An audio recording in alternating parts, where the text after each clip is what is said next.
Será tribulação, angústia ou perseguição, fome ou nudez, perigo ou espada. Quem nos separará do amor de Cristo? Será tribulação, angústia ou perseguição, fome ou nudez, perigo ou espada. Porque eu estou bem certo de que nem morte, nem vida, nem anjos, nem principados, nem coisas do presente, nem do porvir, nem poderes, nem alturas, nem profundidade, nem qualquer outra criatura poderá nos separar do amor de Deus que está em Jesus Cristo, nosso Senhor, que está em Jesus Cristo. Nada poderá nos separar, nada poderá nos separar do amor de Deus que está em Jesus Cristo, nosso Senhor, que está em Jesus Cristo. Quem nos separará do amor de Cristo?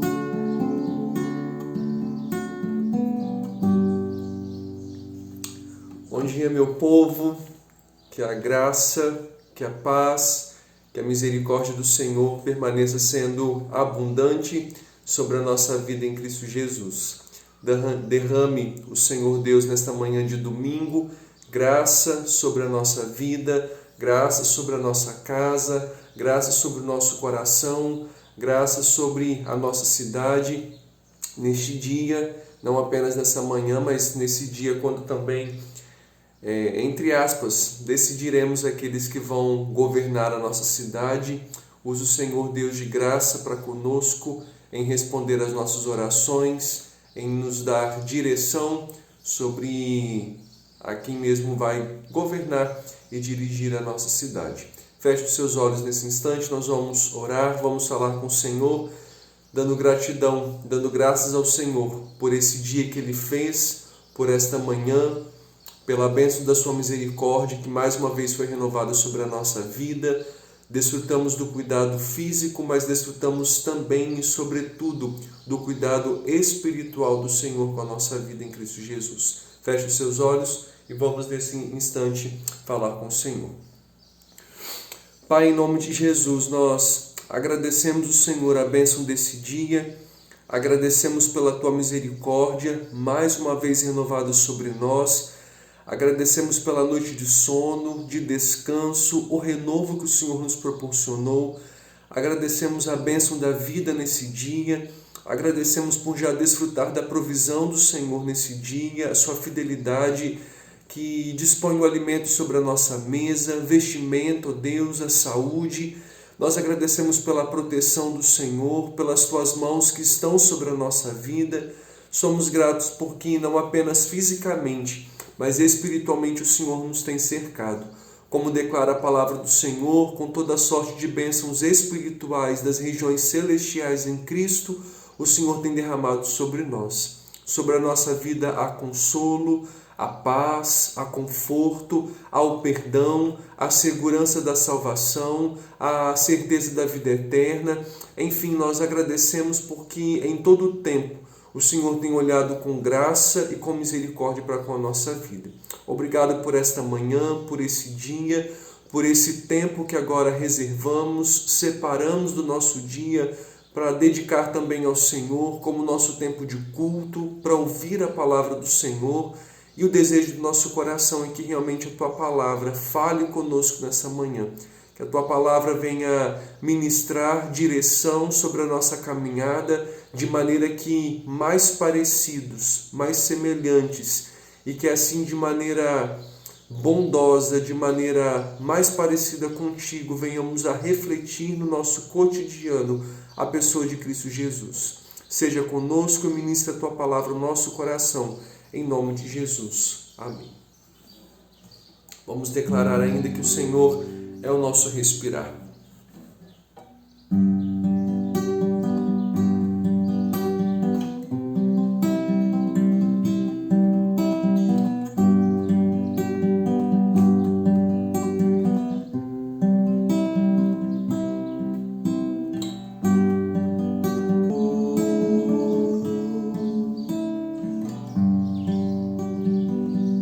Este é o meu respirar,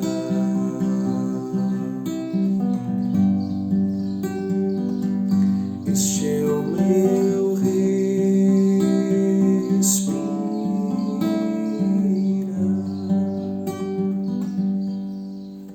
Amém. Convido você nesse instante para abrir a sua Bíblia na nossa trajetória do nosso irmão por meio de Cristo, de José, livro de Gênesis, no capítulo 46 e um pedacinho do 47. Livro de Gênesis, capítulo 46, um pedaço bem pequeno do capítulo 46, quando na verdade nós vamos apenas relembrar de onde nós paramos na semana passada. E aí nós entramos no capítulo 47, que é o nosso foco dessa manhã. Livro de Gênesis, capítulo 46. Nós vamos ler juntos apenas os versos 26 e 27.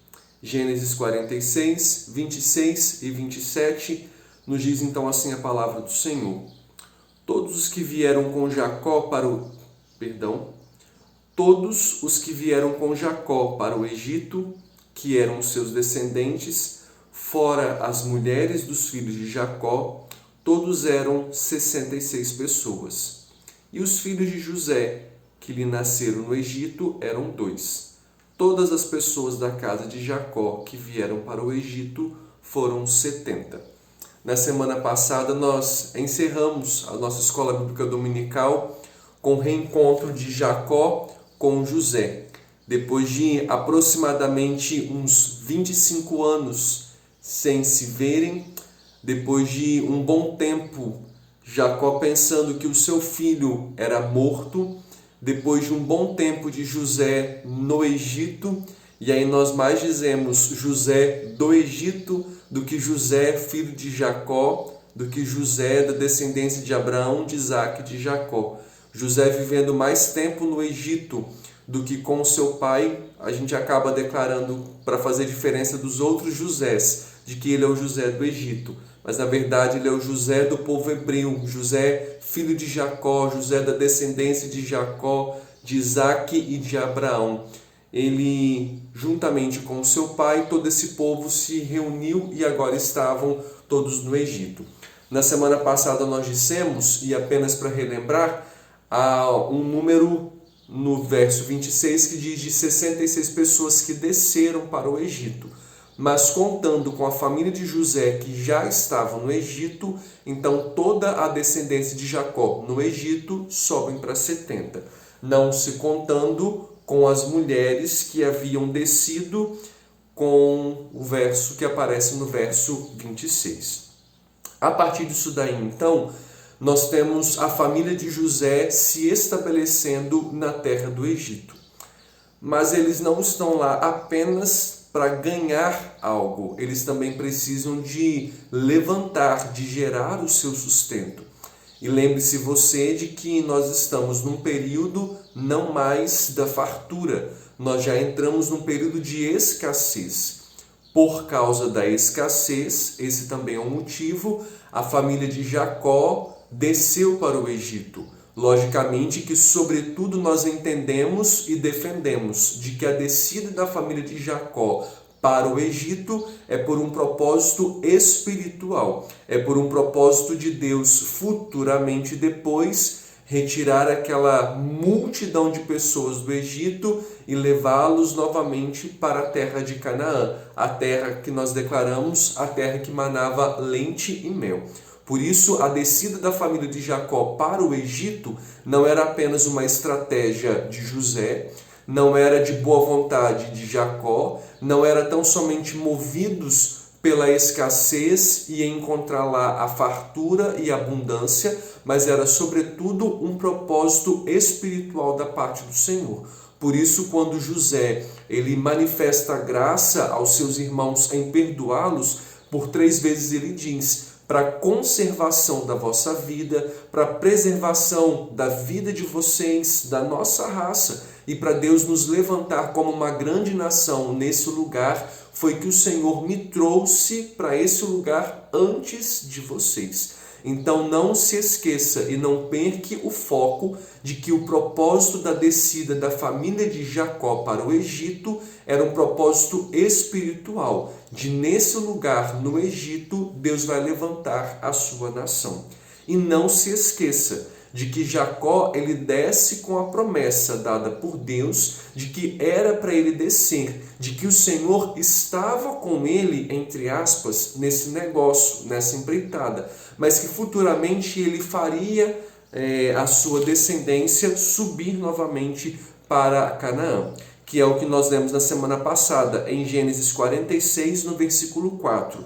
Eu descerei contigo para o Egito e te farei tornar a subir certamente.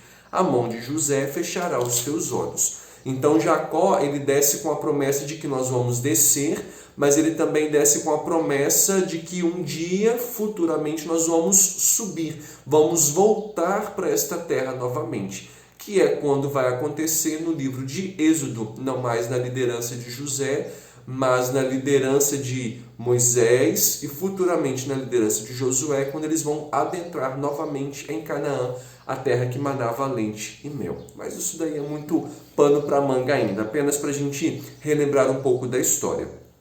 A partir de hoje, eu queria que você lesse comigo então em Gênesis 46, do 31, e aí nós vamos entrar no capítulo 47. Gênesis 46, a partir do 31, nos diz assim: E José disse a seus irmãos e à casa de seu pai: Subirei e farei saber a Jacó e lhe direi: Meus irmãos e a casa de meu pai que estavam na terra de Canaã vieram para mim. Os homens são pastores, são homens de gado, e trouxeram consigo o seu rebanho e o seu gado e tudo o que tem. Quando, pois, Faraó vos chamar e disser: Qual é o vosso trabalho? Respondereis: Teus servos foram homens de gado desde a mocidade até agora, tanto nós como nossos pais, para que habiteis na terra de Gósen, porque todo pastor de rebanho é abominação para os egípcios. Então veio José e disse a Faraó: Meu pai e meus irmãos, com os seus rebanhos e o seu gado, com tudo que tem, chegaram da terra de Canaã, e eis que estão na terra de Gósen. E tomou 5 dos seus irmãos e os apresentou a Faraó. Então perguntou Faraó aos irmãos de José: Qual é o vosso trabalho? Eles responderam: Os teus servos somos pastores de rebanho, tanto nós como nossos pais. Disseram mais a Faraó: Viemos para habitar nesta terra, porque não há pasto para o rebanho de teus servos, pois a fome é severa na terra de Canaã. Agora, pois, te rogamos, permitas habitem os teus servos na terra de Gósen. Então disse Faraó a José: Teu pai e teus irmãos vieram a ti. A terra do Egito está perante ti. No melhor da terra faze habitar teu pai e teus irmãos. Habitem na terra de Gósen.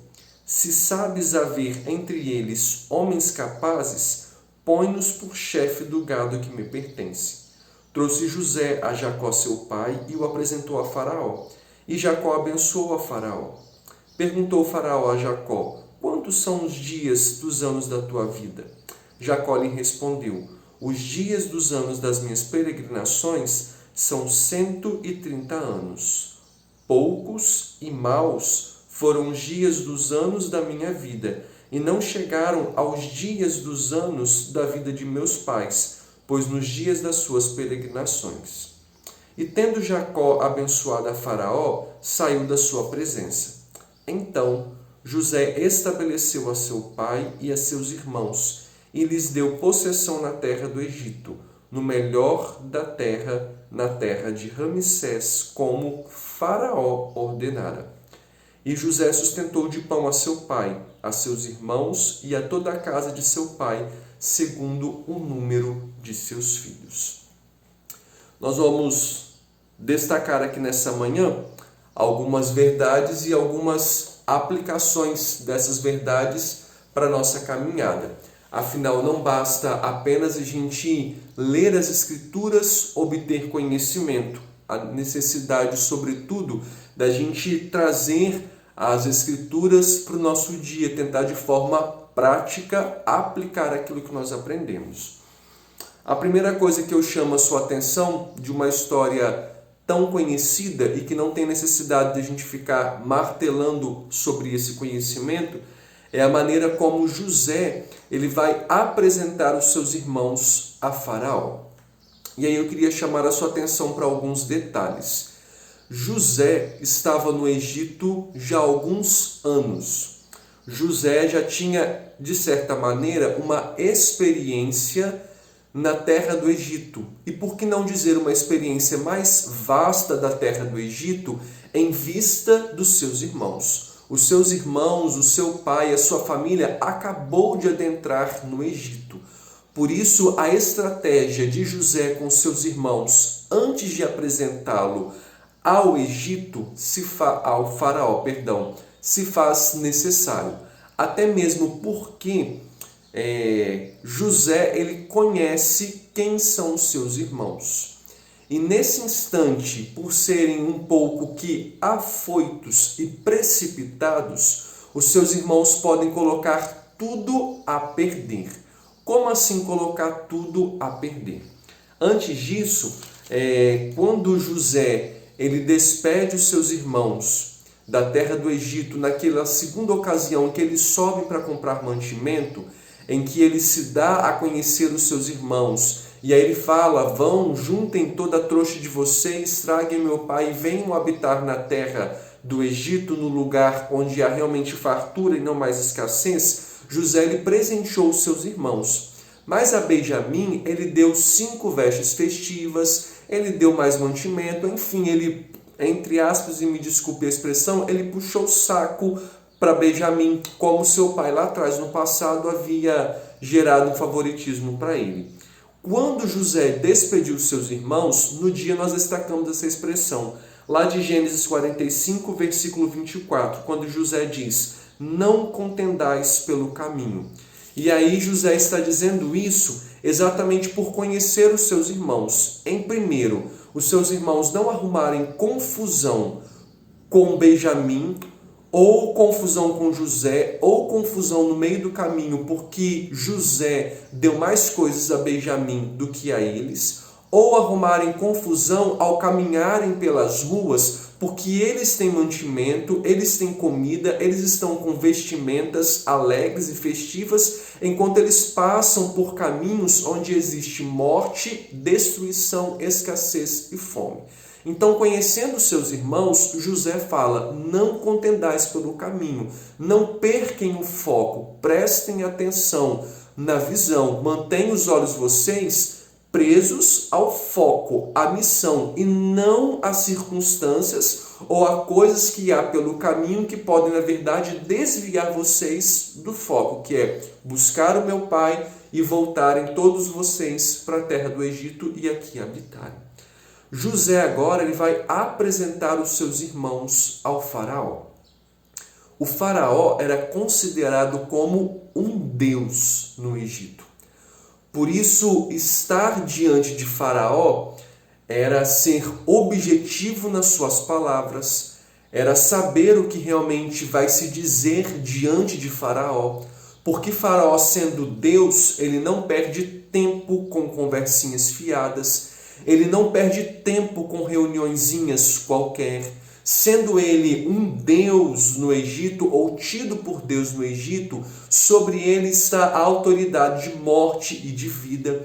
Por isso, pessoas que se achegavam a faraó de maneira despreparadas, de forma assim prepotente, falando com arrogância, falando de qualquer maneira, eles poderiam ser mesmo lançados às bestas feras, eles poderiam sair carregados, mortos da presença de faraó. Por isso, conhecendo os seus irmãos, José, ele meio que, vamos fazer um ensaio, uma reunião, vamos dramatizar como que nós vamos proceder diante do faraó. Prestem atenção, meus irmãos, nós estamos diante de uma autoridade. Sejam responsáveis, sejam maduros, ao menos uma vez na vida de vocês, e se comportem quando vocês estiverem diante de faraó. Bem mais do que uma questão comportamental, estava também relacionado à vida profissional de quem eram os seus irmãos. A profissão dos seus irmãos era de pastores. Não apenas pastores de gado, mas eles também tinham os rebanhos. Eles também eram pastores de ovelhas. Entretanto, ser pastor de ovelhas para os egípcios, por algum motivo, era uma profissão de relaxados, não bem relaxados, me desculpe a expressão, mas era uma expressão de pessoas meio que, é um termo chulo, mas de pessoas meio que vagabundas, pessoas que não tinham muito o que fazer, de que não prestavam para outra coisa, por isso eles assumiram esse trabalho de cuidar de ovelhas. Não era uma profissão bem vista pelos egípcios. A gente não sabe exatamente o porquê, mas não era uma profissão bem vista. Por isso, se os seus irmãos também de cara chegassem dizendo: nós somos pessoas que tomam conta de ovelhas, o faraó poderia pensar de que, me desceu 70 homens, uma família de pessoas fortes e robustas, para viver nas minhas custas, ou para apenas tirar proveito do Egito. Por isso, a estratégia de José, perceba você, ele não está mentindo, é uma estratégia de alguém que viveu no Egito, de alguém que está inserido no Egito, de alguém que de forma de visão e com observação conseguiu enxergar de que se os seus irmãos se apresentam como pastores de ovelhas, eles serão mal vistos. Se eles também apacentam gados, então se apresentem como pastores de gado e de rebanho, mas não de cara, não de imediato digam: nós somos pastores de ovelhas. Apresentem-se como pastores de gado. A estratégia de José, e não uma mentira, mas a estratégia de alguém que está inserido na cultura para vocês serem aceitos, é necessário que vocês digam que vocês são pastores de gado, que vocês cuidam de gado, que vocês lá atrás sempre cuidaram de gado, como é a verdade. Por isso, lá no verso de número 34 diz: teus servos foram homens de gado, desde a mocidade até agora, tanto nós como nossos pais, para que habiteis na terra de Gósen, porque todo pastor de rebanho é abominação para os egípcios. Quando o texto diz: foram homens de gado, desde a mocidade, tanto nós como nossos pais, para que habitem na terra de Gósen. haveria uma necessidade deles habitarem nessa terra de Gósen, não apenas porque a terra de Gósen era o melhor lugar, sobretudo porque a terra de Gósen era um lugar separado ou mais reservado do Egito. José, ele não queria que os seus irmãos tivessem tanto contato com o Egito. E aí, quando ele pensa em levá-los para a terra de Gósen, não é apenas porque para o pastoreio, não é apenas porque por serem pastores ou donos de gados ou tomadores de homens de gado, não é simplesmente porque a terra era produtiva e mais fértil ou melhor, mas é porque o Egito é um lugar de paganismo. O Egito era um lugar de muitas abominações e o receio de José era que os seus irmãos tivessem grande contato com o Egito e fossem seduzidos pelo Egito, que fossem tragados, engolidos e consumidos pelo Egito. O propósito de José, ou a ação de liderança de José sobre os seus irmãos, era de preservar também o monoteísmo no meio deles. Era de preservar o culto deles a Deus, a vida deles com Deus, para que não fossem eles dominados pelo paganismo ou engolidos pela cultura abominável do Egito que cercava os seus irmãos. Um outro detalhe, apenas para você não pensar assim, José está mentindo ou omitindo uma verdade ao dizer que os seus irmãos são homens de gado e não também pastores de ovelhas. Lembre-se da integridade de José. Lembre-se do seu caráter de integridade. José, ele foi lançado numa prisão por causa da sua integridade. Ele não se deitou com a mulher de Potifar. No momento em que ele poderia deitar-se, já que a casa estava vazia e ele estava longe de toda a sua família, longe de toda a sua raiz, mas não longe do olhar de Deus. José, ele mantém o seu caráter de integridade. José, ele não vai jogar fora tudo quanto foi construído também com sua integridade, tentando contar uma mentira ou omitindo alguma coisa. Por isso, a atitude de José, na verdade, está mesmo em preservar a vida dos seus irmãos e meio que preparar, como eu disse, os seus irmãos para quando eles estivessem diante de Faraó.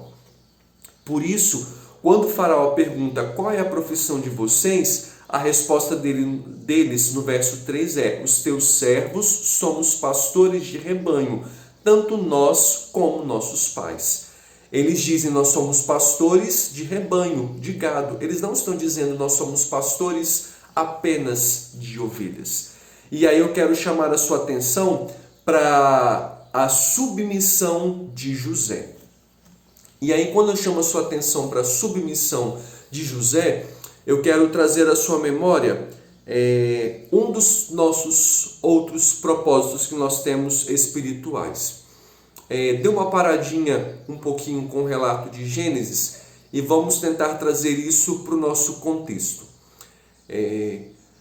Você é cristão e você tem propósitos espirituais como cristão, não apenas quando você está dentro da igreja ou não apenas quando você está dentro da sua casa.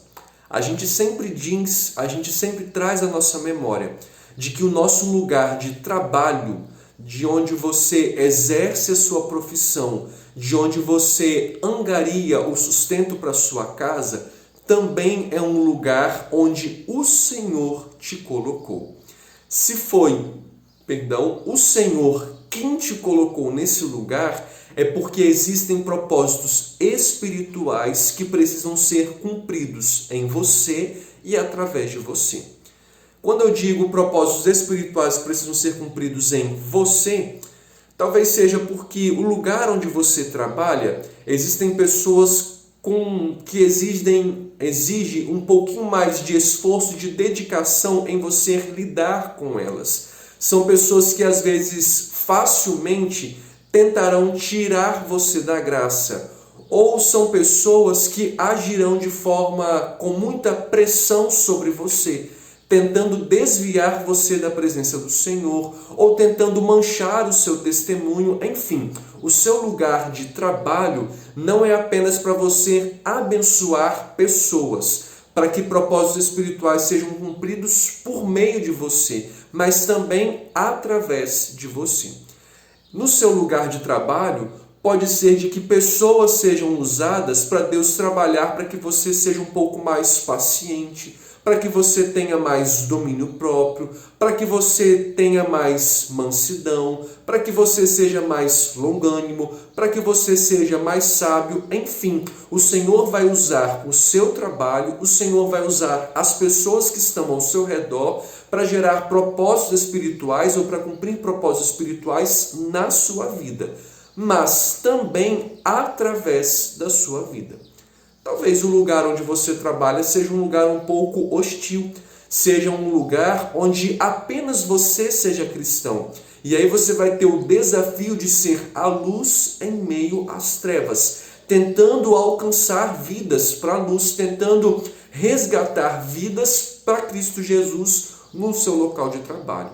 Por isso, a gente sempre diz de que no lugar onde nós trabalhamos não é apenas um meio de angariar, de levantar o sustento, também é a nossa agência missionária. É o lugar onde nós também somos missionários, lugar onde nós também precisamos agir como servos que estão ali para fazer a diferença como filhos do Altíssimo.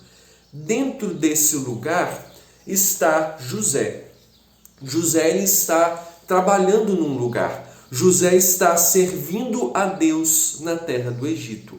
Nesse lugar, na terra do Egito, José ele precisa agir com integridade. Ele precisa manter o seu caráter de integridade. E nesse caráter de integridade, embora José esteja numa autoridade quase que tão igual, não igual, mas quase que tão igual ao do faraó, ainda assim, José, ele não é a autoridade maior no Egito. Mesmo que a sua autoridade seja quase que tão igual à de Faraó, ainda assim, José está submisso ou submetido à autoridade de Faraó. Perceba você de que José ele tem uma autoridade gigantesca dentro do Egito. Mas perceba você de que José ele não está tirando vantagens por causa de ter uma autoridade altíssima no Egito e nem mesmo ultrapassando limites, embora ele tenha uma autoridade gigantesca dentro do Egito. Ele é a segunda pessoa de maior autoridade no Egito. Ele é o primeiro-ministro no Egito. Ele é a pessoa que está abaixo de Faraó. Mas ele não está tirando vantagens e nem ultrapassando limites. Isso é de suma importância para os nossos dias, porque perceba você de que mesmo José, sendo alguém de uma confiança tão grande no Egito, mesmo José sendo alguém que realiza o seu trabalho com excelência, com grandes responsabilidades, com grande esmero, com grande capricho, com grande zelo, com grande dedicação, mesmo assim ele não ultrapassa limites e nem tenta retirar vantagens. Por isso, quando seus irmãos descem da terra do Egito, ele não destina parte da terra por ele mesmo, embora ele pudesse fazer isso, mas ele não fez. Ele age com submissão e ele se submete à autoridade do faraó. Por isso ele apresenta os seus irmãos. E ao apresentar os seus irmãos, ele só leva os seus irmãos para a terra de Gósen, porque esta é a palavra do faraó para ele. O verso de número 11 do capítulo 46 diz: Então José estabeleceu a seu pai e a seus irmãos e lhes deu possessão na terra do Egito, no melhor da terra, na terra de Ramsés, como Faraó ordenara. A família de José está indo para um lugar, para uma terra, para o melhor do Egito, por ordem do faraó. Mesmo José sendo quem é, mesmo José tendo grande autoridade, ele se submete à ordem de leve os seus irmãos para a terra de Ramsés e ele se submete à autoridade de Faraó. Eu não posso resolver isso com as minhas intenções ou dentro dos meus interesses ou aquilo que é melhor para minha família. Eu não posso agir tirando provento da minha autoridade, mas eu me submeto à autoridade de Faraó. Até mesmo porque José, na terra do Egito, ele precisa agir em conformidade com a vontade do Senhor. Pare aqui comigo, porque você vai se lembrar de um episódio em que Cristo está aqui na terra. E mesmo Cristo sendo Deus, ele não vai agir pela conveniência, conforme os intentos do seu coração. Na agonia do Getsêmani, ele diz: Pai, se possível, passa de mim este cálice. Contudo, não a minha vontade, mas os planos eternos do Senhor para toda a humanidade. Jesus está olhando um bem maior, um propósito maior, e não seus interesses. José, ele poderia destinar o melhor da terra à sua família, mas ele não fez, ele se submeteu à autoridade do faraó.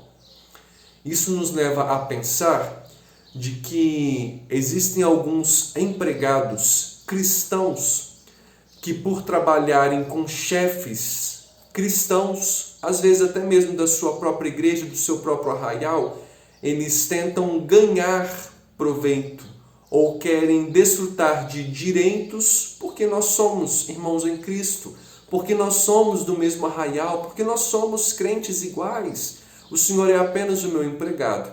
E aí querem se dar o luxo de chegar um pouco mais tarde do que todos os outros, querem se dar o luxo de: o meu filho ficou em casa e hoje eu decidi ficar em casa. Eu não te consultei antes, mas como a gente é da mesma igreja, então eu pensei, não teria nenhuma dificuldade com o meu patrão. Não, ele é a sua autoridade.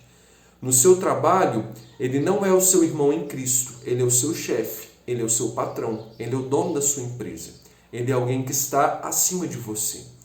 Ele te deu oportunidade, ele te abençoou com um emprego.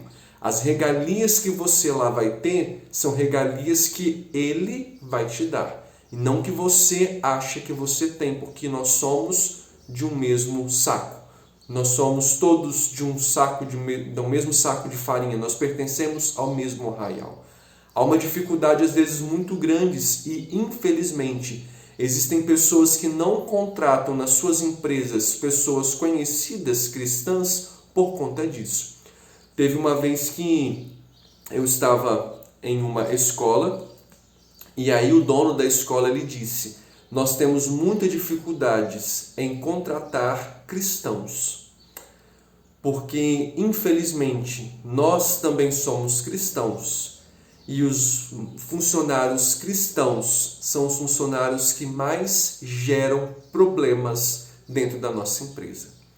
Eles faltam e eles acham isso normal, eles chegam atrasados no serviço e eles acham isso normal, eles estão em apertos financeiros e eles acham normal querer que a gente adiante o salário, que a gente empreste o dinheiro, enfim, eles querem ter muitas regalias.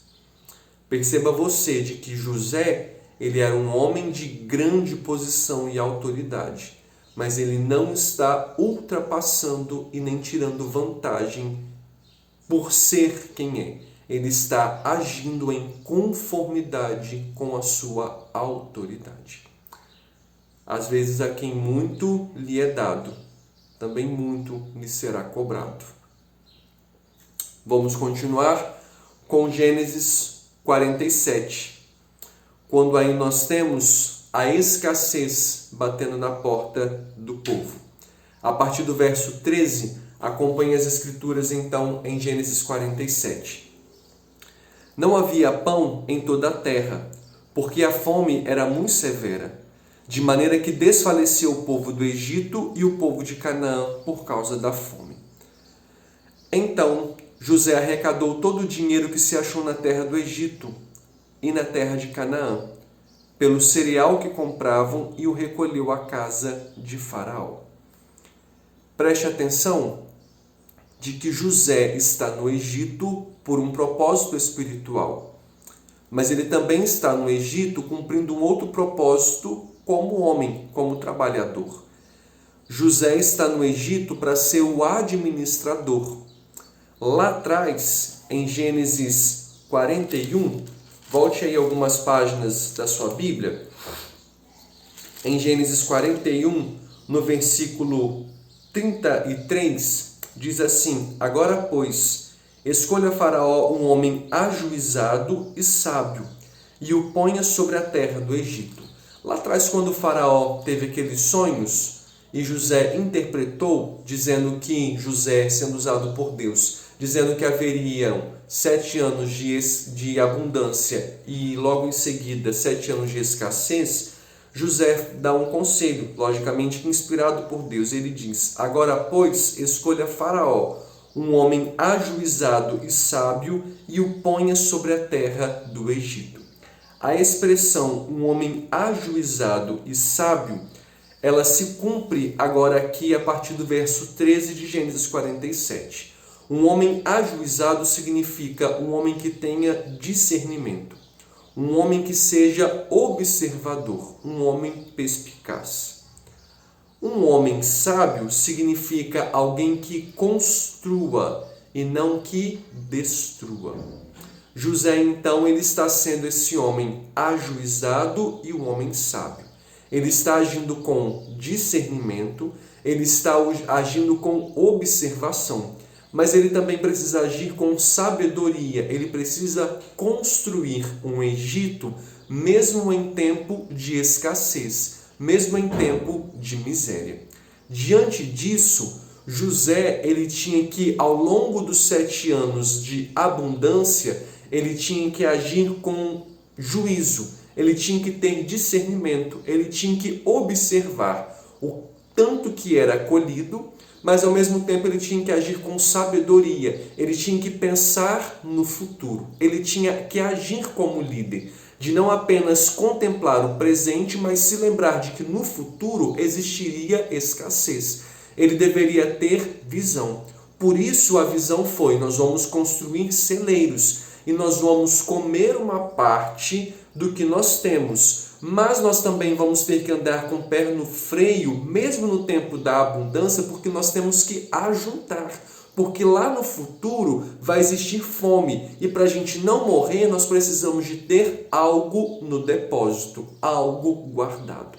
Por isso ele tem que agir com discernimento, ajuizado, mas ele também tem que agir com sabedoria, ele tem que construir e não destruir, não levar o Egito à falência e à destruição. Aqui eu quero chamar a sua atenção, porque a autoridade e a responsabilidade de construir um Egito, mesmo em tempos de escassez, está sobre os ombros de José. É dele esta responsabilidade. A ele foi delegado esse propósito, não apenas pelo faraó, mas também por Deus. Logicamente que Deus o ajudará nessa administração. Deus é que trará visão. O Senhor era com José, o Senhor estava com José. E pelo fato do Senhor estar com José, as estratégias que nós vamos ver agora de José tomando são estratégias consequentemente dadas por Deus, para que não falte mantimento, para que não falte provisão. Pelo contrário, José consiga agir com responsabilidade, com sabedoria e com juízo em levantar um Egito mesmo em tempos de escassez. Verso 15. Tendo-se acabado, pois, o dinheiro na terra do Egito e na terra de Canaã, foram todos os egípcios a José e disseram: dá-nos pão, porque haveremos de morrer em tua presença, porquanto o dinheiro nos falta. Respondeu José: se vos falta o dinheiro, trazei o vosso gado. Em troca do vosso gado, eu vos suprirei. Então, primeiro eles conseguiram comprar mantimento. Ok. Só que agora não tem dinheiro para comprar mantimento. Se não tem dinheiro para comprar mantimento, tem pão. Mas José não pode abrir os celeiros e gratuitamente dar a comida. Então ele diz, se vocês não têm mais dinheiro, então traguem os animais de vocês. Então, em troca do vosso gado, eu vos suprirei. Verso 17. Então trouxeram seu gado a José, e José lhes deu pão em troca de cavalos, de rebanhos, de gado e de jumentos, e o sustentou de pão aquele ano em troca de gado. Um ano se passou, e eles trabalharam por escambo. Primeiro eles compraram, depois nós vamos fazer escambo, troca. A gente não tem dinheiro, a gente dá o que tem. Então nós vamos dar gado, vamos dar jumento, vamos dar cavalo, vamos dar ovelha, tudo que a gente possui em troca de comida. Período do escambo, da troca. Agora vai vir uma terceira estratégia, porque a moeda de escambo acabou. Fim daquele ano, diz o verso 18, foram a José no ano próximo e lhe disseram, não ocultaremos a meu senhor que se acabou totalmente o dinheiro. E meu senhor já possui os animais. Nada mais nos resta diante de meu senhor, senão o nosso corpo e a nossa terra. Por que haveremos de perecer diante dos teus olhos, tanto nós como a nossa terra? Compra-nos a nós e a nossa terra a troco de pão. E nós e a nossa terra seremos escravos de Faraó. Dá-nos semente para que vivamos e não morramos, e a terra não fique deserta. Assim, comprou José toda a terra do Egito para Faraó, porque os egípcios venderam cada um o seu campo, porque a fome era extrema sobre eles, e a terra passou a ser de Faraó. Quanto ao povo, ele o escravizou de uma a outra extremidade da terra do Egito. Somente a terra dos sacerdotes não a comprou ele, pois os sacerdotes tinham porção de Faraó, e eles comiam a sua porção que Faraó lhes tinha dado. Por isso, não venderam a sua terra. Então disse José ao povo, eis que hoje vos comprei a vós outros e a vossa terra para Faraó. Aí tendes sementes, semeai a terra. Das colheitas dareis o quinto a Faraó, e as 4 partes serão vossas, para a semente do campo e para o vosso mantimento e dos que estão em vossas casas, e para que comam as vossas crianças. Responderam eles, a vida nos tem dado, achemos mercê perante meu servo e seremos escravos de Faraó. Não temos dinheiro, não temos mais a moeda de escambo, de troca, gado, cavalo, jumento ou rebanho. A única coisa que nós temos, José, é o nosso corpo e a nossa terra. Nos compre e compre a nossa terra. Nos dê semente e nós vamos produzir. José, ele achou graça no sentido de achou boa a estratégia do povo.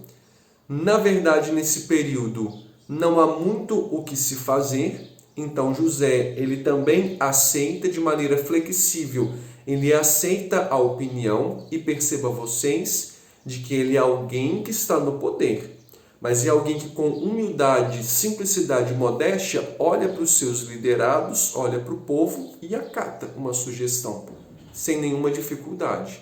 Vocês estão certos, é o melhor a se fazer, é isso que nós vamos fazer. A partir de hoje, nós então compramos vocês e as terras de vocês e tomem as sementes. Talvez vocês digam assim, ou alguém diga, mas ele escravizou as pessoas. Não há uma outra forma a ser feita num período de escassez. Há mantimento.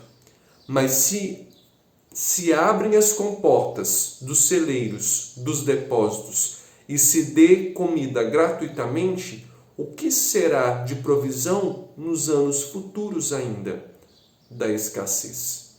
José ele não pode abrir gratuitamente, pensando bondosamente em dar mantimento, se a gente ainda tem alguns longos anos pela frente de escassez.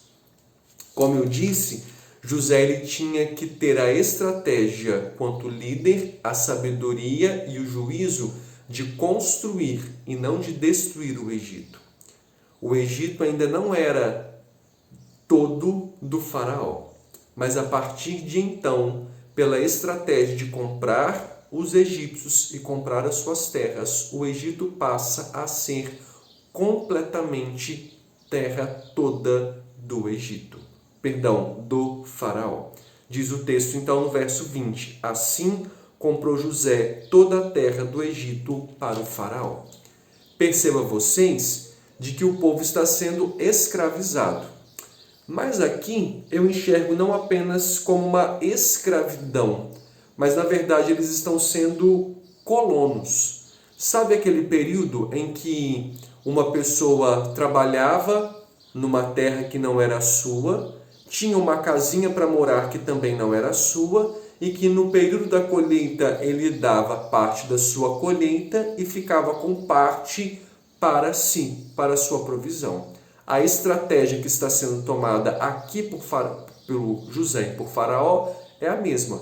As terras estão sendo compradas, porque na verdade eles estão ganhando o mantimento, eles estão ganhando a semente. Eles têm mão de obra e eles têm terra, mas eles não têm semente e eles não têm o que comer. Então eles estão vendendo as suas propriedades e a partir de então eles vão trabalhar como colonos. A terra não é nossa e nós então daremos parte da nossa provisão. Perceba vocês que José está agindo com integridade, de forma cautelosa e submissa à vontade do Senhor. A prova disso é o reconhecimento dos egípcios no verso 25. Responderam eles: a vida nos tens dado, achemos mercê perante meu Senhor e seremos escravos de Faraó. A proposta não era inconveniente e não era ruim, pois os que estão sendo colonos agora estão dizendo: o Senhor nos tem dado vida. Ao dar vida, José também está cumprindo com o propósito traçado por Deus, lá em Gênesis 41, verso 33. Alguém sábio e ajuizado, para construir um Egito em tempo de escassez. José está agindo com sabedoria, porque no tempo de escassez e de fome, ele está conseguindo gerar ou conduzir o povo egípcio em unidade. Não há rebelião, não há montins, não há discussões, não há confusões, não há brigas. Em tempo de escassez, em tempo de uma pandemia, em tempo de grandes dificuldades, a unidade desse povo, a maneira como o povo se comporta e responde diante de José, são atitudes claras de que José está caminhando em conformidade com a vontade do Senhor e agindo dentro dos propósitos e dos planos do Senhor. Perceba você que José está rodeado por uma pressão de fome e de escassez, rodeado pela pressão da responsabilidade do seu trabalho, mas mesmo assim, ainda assim, agindo como cristão, agindo como um pequeno Cristo e agindo em conformidade com a vontade do Senhor. Não tenha dúvida de que no nosso lugar de trabalho, o nosso local de trabalho é um dos melhores lugares para demonstrarmos que somos cristãos. É no nosso local de trabalho que por vezes seremos provados e testados se realmente nós somos cristãos. O nosso lugar de trabalho é uma grande oportunidade, quem sabe o lugar de melhor oportunidade para realmente demonstrarmos que somos cristãos. Ali há pressão, ali há perseguição, ali há rejeição, ali há os que são favoráveis ao seu trabalho, enfim. Nesse campo de batalha espiritual é o lugar para você e eu agirmos e demonstrarmos que realmente somos cristãos, não apenas dentro da igreja, no templo físico, mas também naquele lugar, que é o grande desafio que José expõe para nós nessa manhã.